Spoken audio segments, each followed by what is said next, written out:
15 बादल मुनि। अप्ठ्यारो खुसीमा परेर अलमल्लिए दुवै। काँचको बन्द झ्यालबाट हेर्दा बादलको समुद्र देखियो। कतै धरतीको अलिकति टुक्रा पनि देखिएन। त्यो बादलले धरती मात्र होइन, मित्रता पनि छोपेको थियो। आकाशमा लागेको बादल त पानी परेपछि सकिन्छ, तर मित्रतामा लागेको बादल कसरी सकिन्छ? दुवैको मनमा छाल झैँ प्रश्न उठ्यो। बादलको नरम उकालो ओह्रालो र घुम्तीहरू छिचोल्दै जहाज उड्दै थियो नेपालगञ्जबाट कोशीले बाटो बिर्सेर बगेको ठाउँतिर। जहाजमा 30 जना यात्रु विपनामय यात्रामा थिए। 30 जना भित्र अशफाक र महेश पनि थिए। उनीहरू फरक फरक गैर सरकारी संस्थामा काम गर्छन्। आफ्नो संस्थाका तर्फबाट राहत लिएर कोशी पीडित क्षेत्रमा जाँदै थिए। एउटै जहाजमा पर्नु नितान्त संयोग थियो। मानिसहरू शान्त देखिएका थिए। कोही कसैसँग बोल्दै थिएनन्। बोले पनि एक आपसमा खुसुक्क बोल्दै थिए। अशफाक र महेश पनि चुपचाप थिए। खुसुक्क पनि कुरा गर्दै थिएनन्, तर मनमनै हल्ला गर्दै थिए।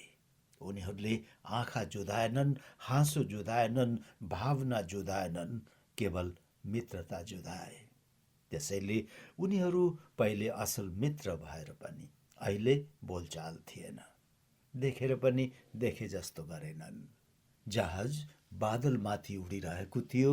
उनीहरूको मन भने बादलभित्र उडिरहेको थियो। अशफाक जहाजको अगाडितिर बायाँपट्टि थियो, महेश पछाडिपट्टि दायाँतिर। पछाडिबाट महेशलाई अशफाकतिर हेरिरहन सजिलो भयो। अशफाकलाई भने अप्ठ्यारो भयो पछाडि फर्केर हेर्न।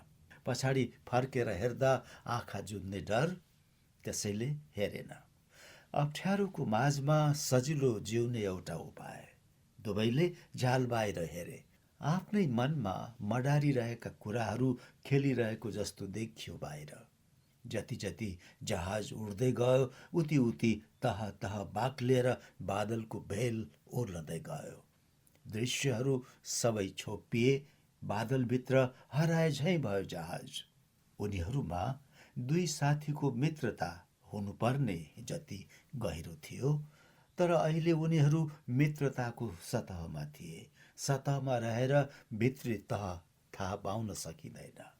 जहाज कहिले बादलमाथि कहिले बादलभित्र पौड्दै थियो। पश्चिमी सदर लाइनमा ईदगाह टोल छ। त्यहाँ अशफाक र महेशको घर जोडिएको त छैन, तर बोलाउँदा सुनिने ठाउँमा छ। दुवैको घरबाट देखिन्छ बागेश्वरी मन्दिर र फुलबारी मस्जिद। मस्जिद र मन्दिर एक अर्कालाई हेरेर सधैँ मन्त्रमा बात मारिरहे जस्तो लाग्छ। त्यो टोलमा मानिस मित्रताको उदाहरण दिनुपर्दा सुदामा र कृष्णको होइन, अशफाक र महेशको दिन्थे। अहिले सबै मौन छन्। टोल र सहर पुरै मौन छन्। तर भित्रभित्र पग्लेर धार्मिक, साम्प्रदायिक, जातीय लाभा उच्चतम तापक्रममा पग्लिँदैछ। विस्फोट पर्खेर बसेको सहर भित्रभित्रै अशान्त र बाहिर मात्र शान्त देखिन्छ। अशफाकका बाजे दक्षिणतिर र महेशका बाबु उत्तरतिरबाट सहज जीवनयापन गर्न पाइएला कि भनेर नेपालगञ्ज आएका। दुवै परिवार आर्थिक रूपमा सहरकै औसत हुन्। अशफाक र महेश एउटै वर्षमा जन्मिए, एउटै टोलमा सँगै हुर्किए। खेल्ने आँगन या चौर प्राय एउटै हुन्थ्यो। कहिले बागेश्वरी मन्दिर परिसर, कहिले फुलबारी मस्जिद परिसर, कहिले रानी तलाउतिर, कहिले महेन्द्र पार्कतिर घुम्दै हुर्किए। उनीहरूलाई सानोमा आफूहरू मुस्लिम र हिन्दू हौँ भन्ने थाहा थिएन। पछि थाहा भयो जब अशफाकको खतना भयो। धर्ममा आस्था हुनुभन्दा पहिला धर्मभन्दा गाढा मित्रता भयो। महेश कहाँ गएर दशैंमा भगवतीको प्रसाद खाएको थियो अशफाकले। दुवै सँगै दशैंको दिन रामलीला मैदानमा रामलीला हेर्न गएका थिए। रातभरि भगवतीको पूजा आरती र नाचगान हुँदा सँगै सहर डुलेका थिए। सानो छँदा कति पटक त अस्फाकले महेशकी दिदीसँग तिहारमा टिका लगाएको थियो। महेशसँग देउसी खेल्न हिँडेको थियो। आमासँग झगडा गरी गरी तिहारमा आफ्नो घरको कौसीमा महेशले जस्तै मैनबत्तीहरू बालेर दीपावली गरेको थियो। अस्फाककी आमाले गाली गरेकी थिए, मैनबत्ती ढालेर खरे डढाउँछ अब यसले। बलिन्जेल उसले मैनबत्ती कुरेर बसेको थियो। अस्फाकको रोजा चल्दा महेश पनि सँगसँगै नमाज पढ्ने ठाउँ मस्जिदमा जान्थ्यो। अस्फाकले नमाज पढुन्जेल ऊ कुरेर बस्थ्यो। पछि सँगै फर्कन्थे। फर्किँदा एक दिन महेशले भनेको थियो, हाम्रो मन्दिरभन्दा तिम्रो मस्जिद कति सफा अघि? प्रत्युत्तरमा अस्फाकले भनेको थियो, तिम्रो मन्दिरमा ईश्वर देखिन्छन्, हाम्रो मस्जिदमा अल्लाह देखिन्नन्। ईश्वर र अल्लाह देखे पनि नदेखे पनि उनीहरूको दुनियाँले उनीहरूको नमुना मित्रता देखेको थियो। छोरो अस्फाकसँग कता कता घुमेर मात्र हिँड्यो, घर धेरै बसेन भनेर कहिलेकाहीँ रिसाएर महेशकी आमा भन्थे, धेरै मिल्यो भने चाँडै छुट्नुपर्छ है केटा। यो कुरा अस्फाकका बाबुआमाले पनि भनेका थिए, तर उनीहरूले वास्ता गरेनन्। तर अचम्म भयो, स्कुलदेखि स्नातक तहसम्म सँगै हुने ती दुई मात्र भए। स्नाकोत्तर भने सँगै पढ्न पाएनन्, तर मित्रता सँगै भयो। पढाइ सकेर जागिर पनि दुवैको नेपालगञ्जमै भयो। अलग अलग संस्था भए पनि एउटै प्रकृतिका थिए। उनीहरू आफैले सञ्चालन गरेका थिए संस्था पनि। उनीहरू एक अर्काका मात्र साथी भएनन्, उनीहरूका बुद्धि भरिँदै गएपछि समाजकै साथी भए। समाजमा धार्मिक, सामाजिक, जातीय, पारिवारिक कलह हुँदा सबैले अस्फाक र महेशलाई नै सम्झन्थे।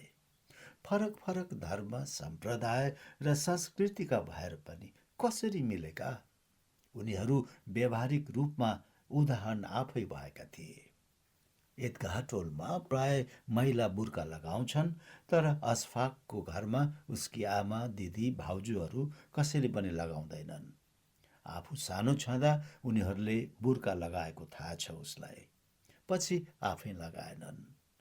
अस्फाकका बाबु पनि धार्मिक कुरामा कट्टर थिएनन्। 2 वर्ष अगाडि नेपालगञ्जमा मधेसी र पहाडी बीच ठूलो साम्प्रदायिक द्वन्द्व भयो। कारण मधेसीहरूले गरेको बन्दको दिन एउटा पहाडेले बस 50 मिटर पर सारेर सुरक्षित पार्किङ गर्न खोज्दा बन्दकर्ताहरूको जोसिलो तर अन्धो युवा जुलुसले देखेछ, एकाएक आक्रमण गर्न थाल्यो। बसका सिसा फुटे, ऐना फुटे, जताततै कुच्चियो र चालक पनि कुटियो। तर ऊ कसो कसो जिउँदै भाग्न सफल भएछ। त्यतिले नपुगेर बस समेत जलाइयो। त्यही मेसोमा अनियन्त्रित जुलुसको आक्रमणमा परेर सडक वरिपरिका छाप्रे पसलहरू, तरकारी तथा चिया पसलेहरू, कपडा तथा चाट पसलेहरू, रिक्सावाल र धोबीहरू धेरैको उठीबास भयो। झ्याल ढोका नै नभएका छाप्रे पसलेहरूले पनि बन्दको दिन किन पसल खोलेको भन्ने प्रश्नसँगै भौतिक पिटाइ खाए। धेरै छाप्रा र ठेला लुटिए। नर्सिङ क्याम्पस अगाडिबाट सल्किएको त्यो आगो सल्किँदै सल्किँदै सडक सडक कुदेर हुरी झैँ त्रिभुवन चोक पुग्यो। त्यहाँबाट अरू चोकहरूतिर पनि सल्किँदै पुग्यो। चोकबाट गल्ली गल्ली हुँदै घर घरसम्म पुग्यो। चोकहरू बल्न थाले। मधेसीहरूले पहाडेहरूको, पहाडेहरूले मधेसीहरूको व्यापार व्यवसाय तोडफोड गर्न थाले। आखिर मानिस नै धेरै तोडफोड भए। सडक किनारका मैला नालीहरूमा रगत बग्न थाल्यो। पिट्न सक्नेले पिटे, फोड्न सक्नेले फोडे र जलाउन सक्नेले जलाए।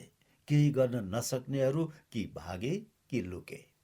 भाग्न र लुक्न नसक्नेहरू कोही ईश्वर ईश्वर भन्दै छेउ लागे, कोही अल्लाह अल्लाह भन्दै कुना बसे। प्रहरीहरू आए, अश्रु ग्यास छाडे, द्वन्द्व झन चर्कियो। लाठी चार्ज गरे, झडप झन बढ्यो, पानीको फोहरा छाडे, आगो झन बल्यो। कैयौं घाइते भए, कैयौं मरे। द्वन्द्व अझै चर्कियो। भुसको आगो चाहिँ भित्रभित्र आगो सल्किँदै गयो। आगो निभाउन नसकेपछि कर्फ्यू लाग्यो।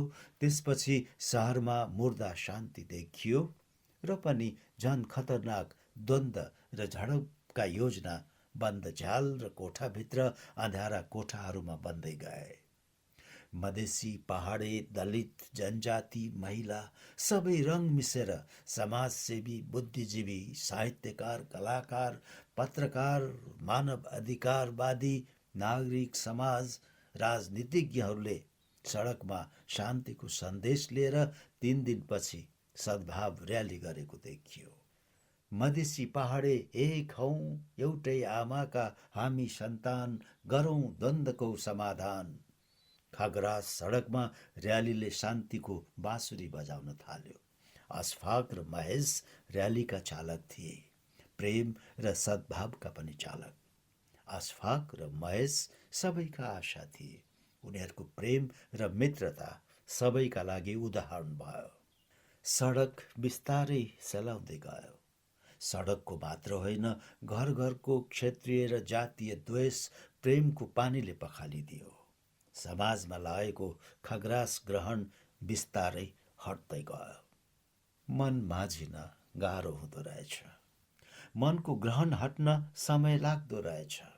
चोटै चोट र मृत्यु मिसिएको यति ठुलो द्वन्द्व हुँदा पनि अशफाक र महेशको मित्रतामा बुँद बराबर असर परेन। एक रौँ पनि पछि हटेन। उनीहरूको पारिवारिक सम्बन्धमा पनि कुनै तिक्तता देखा परेन। बरु सम्बन्ध अझ गाढा भएर आयो। मधेसी र पहाडेको द्वन्द्वको घाउ राम्ररी निको हुन नपाउँदै फेरि अर्को द्वन्द्वको बिउ रोपियो। फेरि आगो सल्कियो। त्यो आगो निभाउन कुनै दमकलले सकेनन्। वारवारी बल्न थाल्यो। जलेर खरानी भएपछि मात्र निभ्ने लक्षण देखा पर्यो। द्वन्द्वको कारण हुन लायक थिएन। सानो कारण, ठुलो परिणाम। यति सानो कारणको परिणाम यति अकल्पनीय, भयानक र विभत्स हुन्छ भन्ने कसैले सोचेकै थिएनन्। कारण जस्तो कारण, शाकिर दम्पतिका सन्तान भएनन्। उनीहरूले सन्तानको आशा मारे। अन्ततः पहाडे समुदायको एउटा अनाथ बालकलाई धर्मपुत्र बनाए। त्यो बालकलाई बालकै भए पनि आफ्नो नाम थाहा रहेछ, भन्यो हरिहर। आफूले राखिदिनु परेको भए शाकिरले के नाम राखिदिन्थे कुन्नी, तर हरिहर नाम उसले बदल्न चाहेन अथवा नाममा ध्यानै दिएन। उसकी स्वास्नीले पनि ध्यान दिइन। हरिहरले पनि आफ्नो नाम बदलेन। समाज मौन बस्यो। हरिहरका साथीहरू मुस्लिम र हिन्दू बराबर थिए। ऊ मुस्लिम परिवारको धर्म सन्तान भए पनि शाकिर दम्पतिलाई बा आमा नै सम्बोधन गर्यो। शाकिर दम्पतिले कहिल्यै अब्बा अम्मी भन्नुपर्छ भनेनन्। उनीहरू बा आमाको सम्बोधनमै खुसी थिए। समाज मौन बस्यो। शाकिर दम्पतिको छोरा भएर हरिहर बढ्दै गयो। शाकिर दम्पतिले हरिहरलाई कहिल्यै मुस्लिम बन्नुपर्छ भनेनन्। ऊ आफैले इच्छा गरेको भए के भन्थे थाहा छैन। मुस्लिम धर्म अनुसार हरिहरको खतना गराएनन्, नमाज पढाएनन्, रोजा या व्रत बस्न लगाएनन्। तर आफूले भने जस्तो धर्म अनुसार 1 इन्च पनि नियम पालनामा तलमाथि गरेनन्। रोजा बसे, नमाज यानि प्रार्थना पढे, ईद बकरीद मनाए, रमजान, ताजिया, मोहर्रम सबै मनाए, जकात यानि दान, हज तीर्थयात्रा गरे। कहिल्यै हरिहरलाई रोजा बस्नु नबस्नु केही भनेनन्, नमाज पढ्नु नपढ्नु केही भनेनन्, जकात हज केही गर्नु नगर्नु भनेनन्। तर आफ्नो नित्य कर्म पनि कहिल्यै छाडेनन्।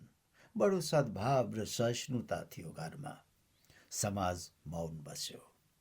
पढाइ सकेर हरिहरले राम्रो जागिर पायो। कमाई पनि राम्रो हुन थाल्यो। आफूलाई खर्च राखेर सबै कमाई हरिहरले शाकिर दम्पतिलाई दिन्थ्यो। एक दिन उसको बिहे गर्ने कुरा भयो। मुस्लिम केटी नै बिहे गर्नुपर्छ भनेनन्। हरिहरले हिन्दू धर्मकै संस्कारमै हुर्किएकी पहाडे मूलकी केटी मन पराएको रहेछ। उसैसँग बिहे भयो। बिहे गर्दा हरिहर स्वतन्त्र थियो। वैदिक विधि अनुसार नै बिहे भयो। समाज मौन बस्यो। छोराको बिहेमा शाकिर दम्पति उत्पात खुसी भए। उनीहरूलाई लाग्यो आफ्नै छोरो भएको भए बरु यति खुसी दिने थिएन होला। हरिहरले कहिल्यै बा आमालाई गुनासो गर्ने ठाउँ राखेन।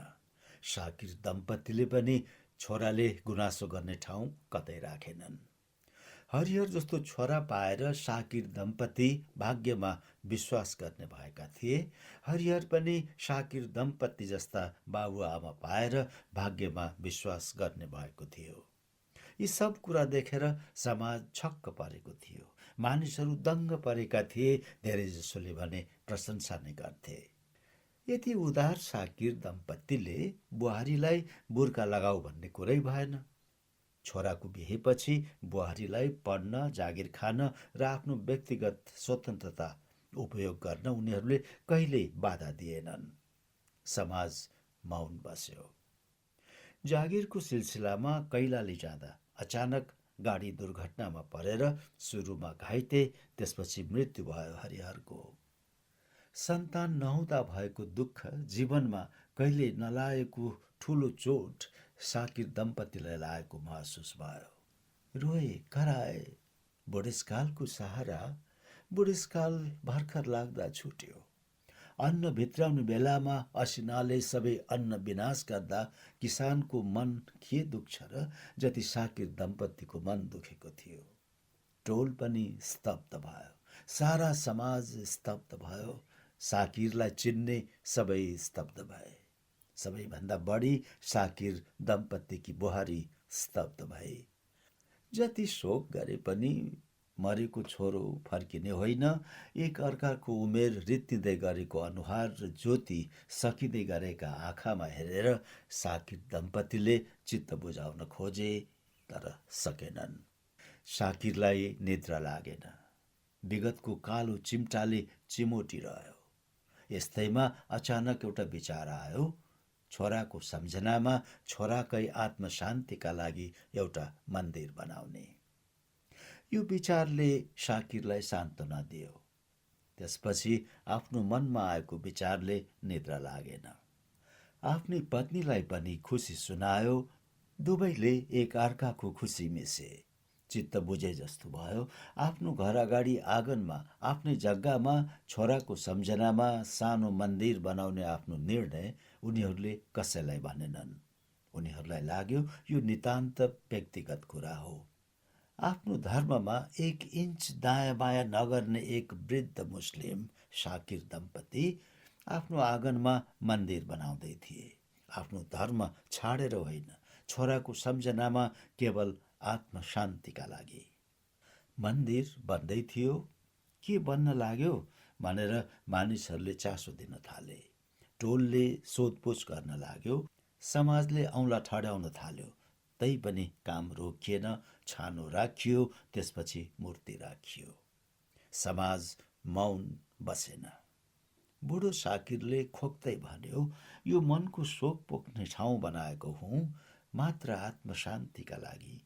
छोरालाई बिर्सन नसकेर बनाएको हुँ, किनभने ऊ हिन्दू हो। मानिसहरू दुई विचारमा विभाजित भए। टोल दुई समूहमा विभाजित भयो। समाज दुई धर्ममा विभाजित भयो। धेरै मुस्लिमले शाकिरलाई आफ्नो आँगनमा मन्दिर बनाउन पाइँदैन भने। धेरै हिन्दूले आफ्नो आँगनमा मन्दिर बनाउन पाइन्छ भने। समाज धर्मका आधारमा धारणा बनाएर राम्रैसँग विभाजित भयो। सुरुमा विवाद, झगडा अनि तोडफोड, त्यसपछि एकाएक भिडले हिंसात्मक रूप लियो। तर्क, विचार र ज्ञानलाई नालीमा फ्याँकेर मानिसहरू हिन्दू र मुस्लिम विभाजित भई हतियार बोक्न थाले। द्वन्द्वको फिलुङ्गो सल्केर कसैले नसोचेको रूप लियो। सारा सहरभरि धार्मिक द्वन्द्वको आगो सल्कियो। सडक, पसल र घर हुँदै मानिस समेत सल्कन थाले। भिडले एकाएक धार्मिक युद्धको रूप लियो। हिन्दूहरूको पसल र घर मुस्लिमहरूले तोडफोड गर्न थाले। मुस्लिमहरूका पसल र घर हिन्दूहरूले तोडफोड गर्न थाले। भीड र द्वन्द्वमा नाजायज फाइदा उठाउने समूह पनि छिर्यो। हत्या, हिंसा, बलात्कारका घटना भए। द्वन्द्व झन बढ्यो। प्रहरीको अश्रु ग्यास, लाठी र बन्दुकले पनि द्वन्द्व रोक्न सकेन। कर्फ्यू लाग्यो। 1 हप्तासम्म कर्फ्यूले घाँटी अठ्याएर सहरको अनुहारमा मुर्दा शान्ति जस्तो देखियो। आग लागि पछिको वन जस्तै देखियो सहर। भित्रभित्र आगो अझ सल्किँदै थियो। यस हिंसात्मक द्वन्द्वमा सुरक्षित रहन चाहने पनि कति त सुरक्षित हुन सकेनन्। द्वन्द्वको फाइदा आपराधिक समूहले लियो। त्यसको क्षति निर्दोष हिन्दू र मुस्लिमहरूले भोगे भनेर पत्रिकामा लेख लेख्नेहरूले लेखे। देख्नेहरूले भने यति ठुलो धार्मिक युद्ध कहिल्यै देखेका थिएनौँ। जलेर आफै खरानी भएपछि मात्र द्वन्द्वको आगो निभेको देखियो। यस द्वन्द्वमा अशफाक र महेश दुवै देखा परेनन्। पक्ष विपक्षमा पनि लागेनन्। तर उनीहरूका परिवार भने आफ्नो पक्षमा उभिए। उनीहरूले आगो निभाउने तत्काल कुनै उपाय निकाल्न सकेनन्। आफै खरानी बनेर केही दिनपछि द्वन्द्व त रोकियो, तर साकिर दम्पतिको मन आफ्नो नियन्त्रणमा आउन सकेन। आफ्नो छोराको नाममा शोक व्यक्त गर्न पनि दिएन समाजले भन्दै उनीहरूले आफ्नो जीवनलाई धिक्कारे। साकिरले रुँदै भन्यो, आफ्नो पीडा र शोक पनि आफैसँग रुन नपाइने, आफ्नै आँगनमा आफैसँग शोक व्यक्त गर्न पनि नपाइने यो दुराग्रही संसारमा म बाँच्न सक्दिनँ। साकिरकी पत्नी त रुन पनि सकिन, बेहोस भई। घर अगाडि बन्दै गरेको मन्दिर क्षत विक्षत भएको हेर्न सकेनन् उनीहरूले। आफूलाई कारण बनाएर भएको हिंसाको परिणाम साकिर दम्पतिले सुन्न सकेनन्। हिंसा र प्रतिहिंसाको परिणामलाई सुन्न नसकेर साकिर दम्पति दुवैको अस्ताउन लागेको जीवनमा नहट्ने गरी खग्रास ग्रहण लाग्यो। अनेकौं दुःखद परिणाम मध्ये एउटा परिणाम द्वन्द्वमा अशफाकको बाबुलाई गोली लाग्यो। अस्पताल लैजाँदै गर्दा बाटोमै मृत्यु भयो। अर्को दुःखद परिणाम महेशकी बहिनीलाई एउटा अँध्यारो कोठामा मुखमा कालो पट्टी बाँधेकाहरूले घिसार्दै लगे र सामूहिक बलात्कार गरेर मरणासन्न अवस्थामा छाडेर भागे। केही हिन्दूले त्यो अपराध मुस्लिमले गरेको भनेर त्यसलाई कारण बनाएर द्वन्द्व चर्काए। तर प्रहरी तथा बुद्धिजीवीहरूले आपराधिक समूहको घुसपैठद्वारा हुन सक्छ भन्ने तर्क गरे। यो द्वन्द्वपछि भित्री आगो निभाउन गरिएको शान्ति तथा धार्मिक सद्भाव र्यालीमा अशफाक र महेश दुवै जान सकेनन्। र्याली एउटा औपचारिक जस्तो भयो। सहरका आँखाले अशफाक र महेशलाई खोजे, भेटेनन्। सहर खिन्न भयो। अशफाकका बाबुको मृत्यु भएकोमा संवेदना र सान्त्वना दिन जान सकेन महेश। सान्त्वना दिन जान सक्ने अवस्थै बनेन। जाँदा अर्को द्वन्द्व होला भन्ने डर थियो। कोही हिन्दू मुस्लिमको घर र कोही मुस्लिम हिन्दूको घर जान बन्द थियो। सम्भावित द्वन्द्वको कल्पना नगर्दा पनि के सम्झेर उसका पाइलाहरू अशफाकको घरतिर लागेनन्। उसलाई आफ्नै मरणासन्न बहिनीको उपचारमा खटिनु थियो, खटियो। मन त्यसै चिसो भएर आएको थियो। फोन पनि गर्न सकेन। गर्ने मनै भएन, गरेन। अशफाक आफै शोकमा डुबेको थियो। उसले महेशलाई सान्त्वना र सहयोग दिनुभन्दा महेश नै उसलाई समवेदना दिन आउनुपर्ने हो। अशफाकलाई आफ्ना बाबुको मृत्युमा महेश एक पटकसम्म नआएकोमा र फोनसम्म नगरेकोमा चित्त दुख्यो। उसलाई लाग्यो मृत्युभन्दा बलात्कार ठुलो होइन। महेशलाई लाग्यो सार्वजनिक रूपमा सामूहिक बलात्कार मृत्युभन्दा भयानक हुन्छ। बाबुको विभत्स मृत्युको शोक बोकेर 15 दिनसम्म अशफाक कतै गएन। मानसिक शान्तिका लागि घरमै बसिरह्यो। महेश घरमा बसिरहन पाएन। ऊ अस्पतालमा बहिनीको उपचारका लागि हप्ता दिनसम्म खटियो। यसले गर्दा अशफाक र महेशबीच मौन मनोद्वन्द्व सुरु भयो।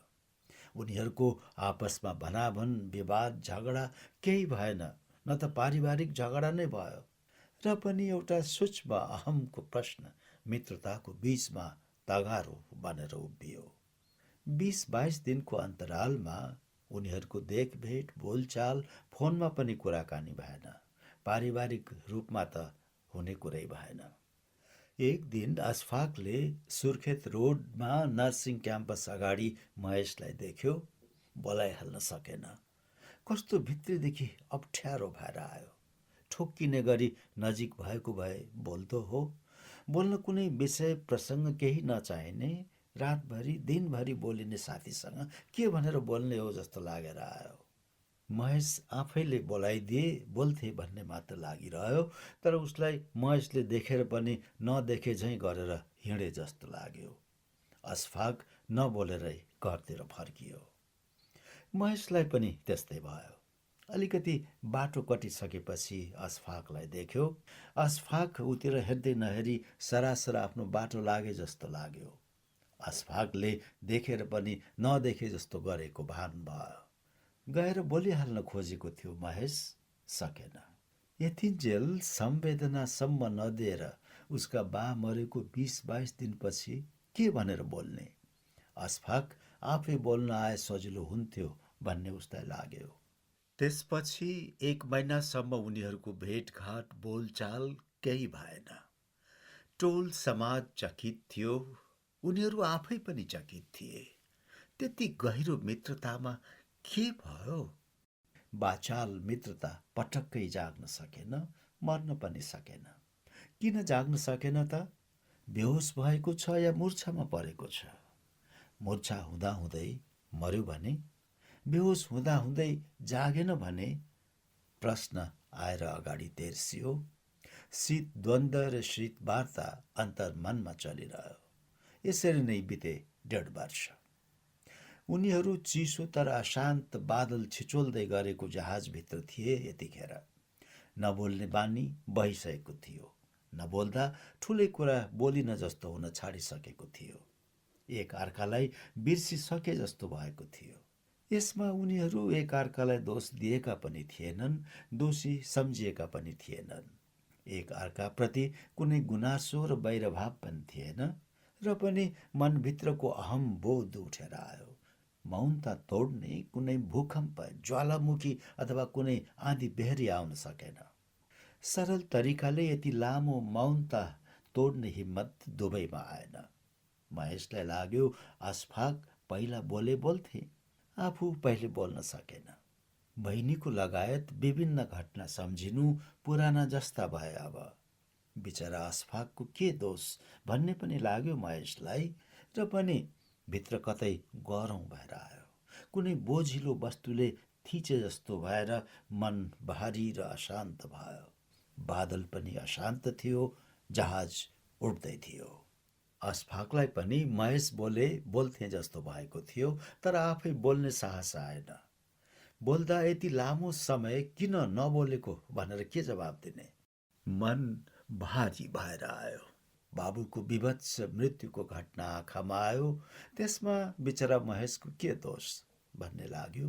मन अप्ठ्यारो भएर आइरह्यो। जहाज सिम्फोनी बादलको कोमलतालाई चिर्दै अगाडि बढ्दैछ। पानी परिरहेछ झमझम। जहाज अवतरण गर्न अब 4 मिनट मात्र बाँकी थियो विराटनगर विमानस्थलमा।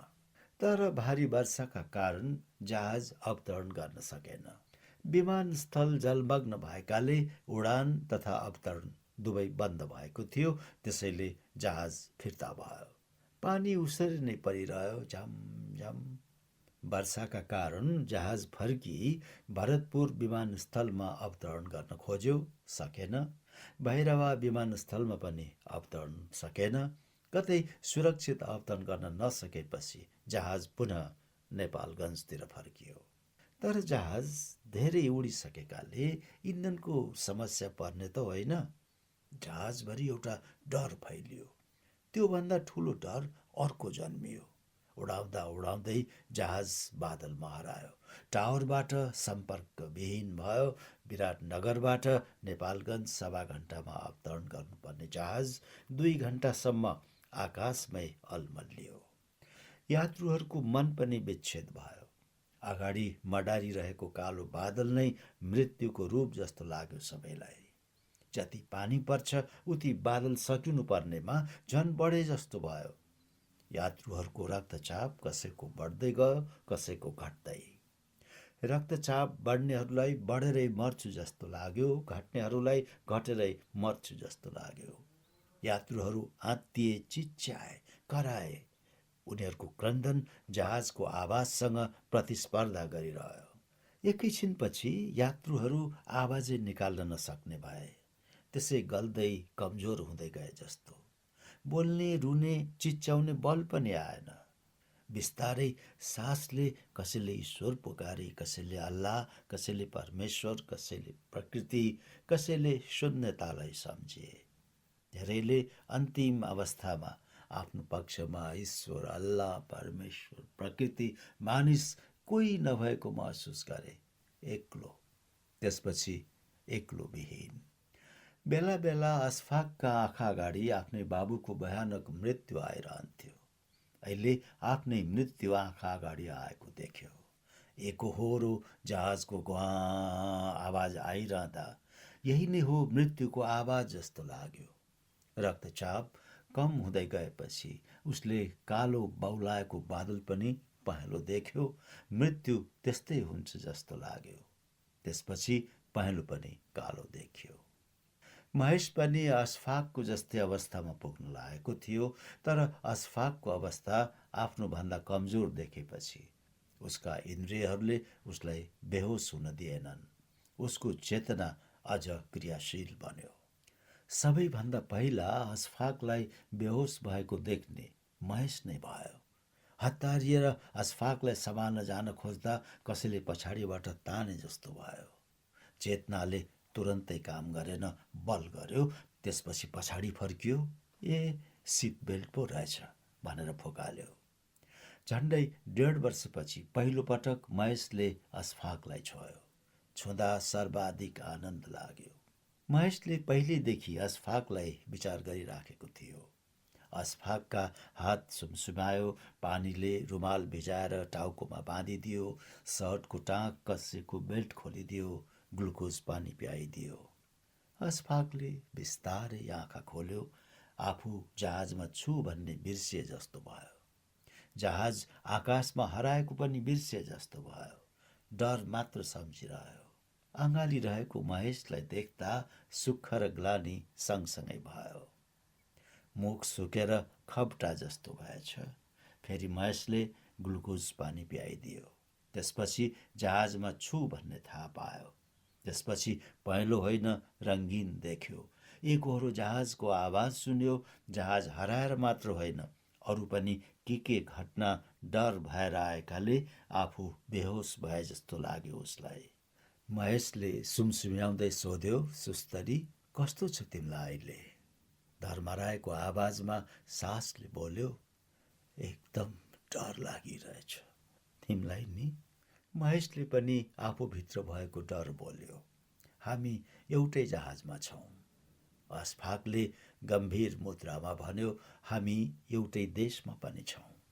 अझै सम्पर्कविहीन नै भए पनि जहाज सुधारोन्मुख यात्रामा उडेको सङ्केत पाइलटहरूबाट पाएपछि सबै यात्रुको अनुहारमा आशा पलायो।